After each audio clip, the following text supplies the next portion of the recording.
Olá a todos, eu sou o professor César Hipólito, seu professor de Física da Escola Estadual Humberto de Campos, e dando continuidade ao nosso projeto de mudanças climáticas e sustentabilidade, hoje eu vou detalhar um pouco mais nessa aula sobre o controlador ESP32 Arduino que nós vamos usar para desenvolver a nossa mini estação do clima, tá bem? Então um pouquinho de atenção, porque alguns detalhes são extremamente importantes que vocês percebam, né? Eu coloquei essa figura aqui do lado, né, que o BME BMP280, como referência para a gente poder compreender algumas conexões que serão importantes. Mas vamos nos ater aqui, apesar da imagem estar cheia de detalhes, eu vou ressaltar aquilo que é mais importante para o nosso projeto, tá bem? Então, esse aqui, por exemplo, é um Arduino Nano, né, versão 3, né, como vocês podem acompanhar aqui pela nossa figura, tá bem? Essa região aqui, eu vou especificar alguns pontos que são importantes para o nosso projeto, né? É uma conexão mini USB, que vai ficar conectado ao PC que nós vamos usar para dar alimentação, quer dizer, você permitir que ele passe a funcionar em função da energia elétrica, né, que vem através do conector USB, que é plugado no aparelho, né, no notebook ou no PC, e depois a outra ponta é plugada no Arduino Nano. Então, toda a alimentação vem por essa conexão aqui. Vocês vão perceber que tem alguns LEDs de controle aqui que vão permitir que você perceba se ele está operacional ou não. Nessa parte superior, você está vendo aqui várias pinagens, né? Essas pinagens são as chamadas conexões digitais, né? As conexões digitais onde, por exemplo, algum tipo de sensor que precise passar alguma informação que seja binária, por exemplo, 0 e 1, a gente vai usar as conexões digitais para isso. Para o nosso projeto nesse momento, não vamos usar as conexões digitais por enquanto. Nós vamos trabalhar com as conexões analógicas que estão aqui na parte inferior. É fácil de você fazer a referência, por exemplo, você vê a letra D e uma certa numeração. Então você vai poder identificar que aqui são as digitais e aqui embaixo nós temos as analógicas, então tem lá A1, A2, A3, A4 e assim por diante, né? Para o nosso caso específico do BMP BME280, nós vamos usar duas e exclusivas portas, né? As portas A4 e A5. Porque são portas analógicas e as informações que nós capturamos, que são 4, né? Informações que nós capturamos: altitude, pressão, umidade e temperatura. São informações que chegam através do nosso sistema já integrado, né, por pulsos, né? E esses pulsos, eles são contínuos.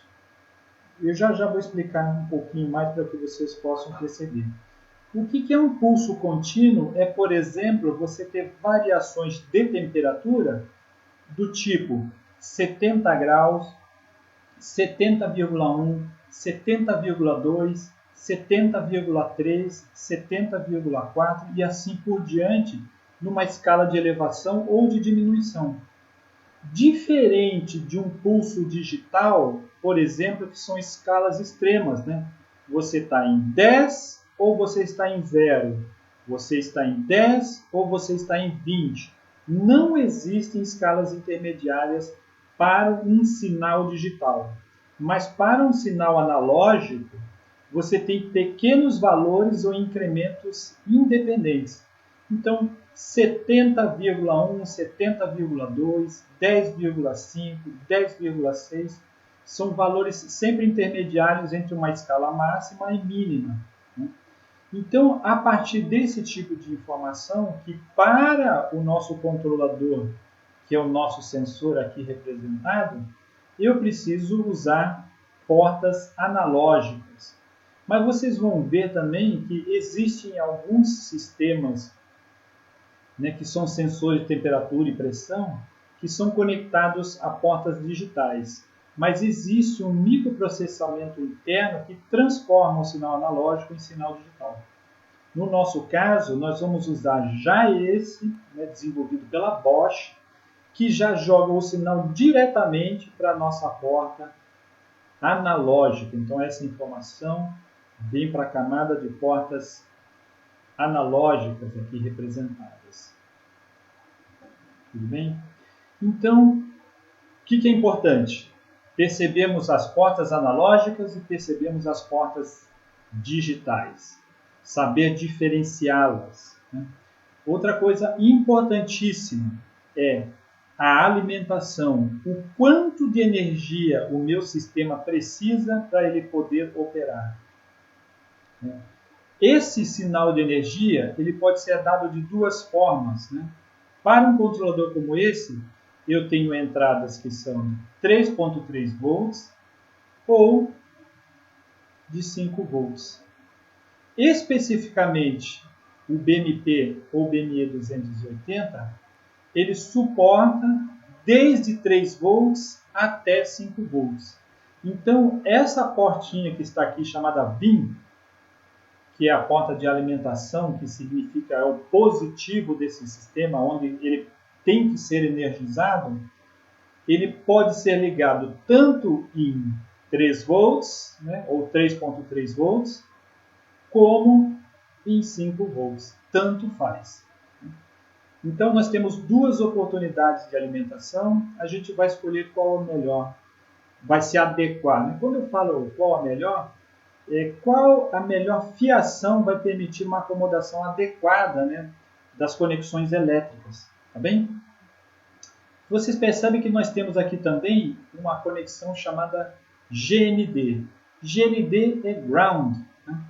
E no nosso sistema nós temos algumas portas que são ground aqui. Nós temos aqui um ground aqui disponível. Tá bom? E temos um ground desse lado aqui também. Que é a mesma coisa, tá? Não muda nada. São meramente possibilidades de você fazer o aterramento do teu sistema, porque toda conexão elétrica eu preciso ter um cabo de energia e um cabo de aterramento, ou fio de energia ou fio de aterramento.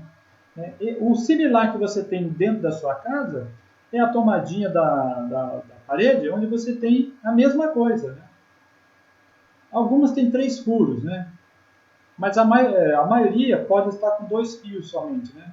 Que uma é energia, que é também chamado positivo, e o aterramento, chamado também de negativo.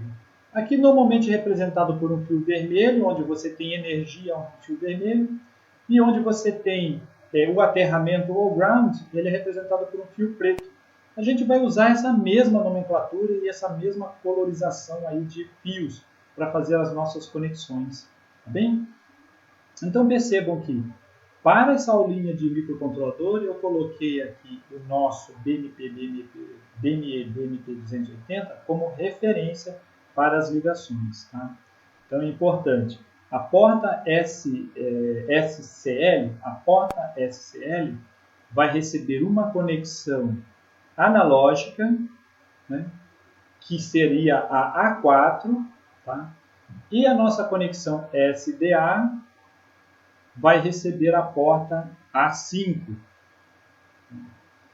E poderia ser outra porta? Sim, poderia.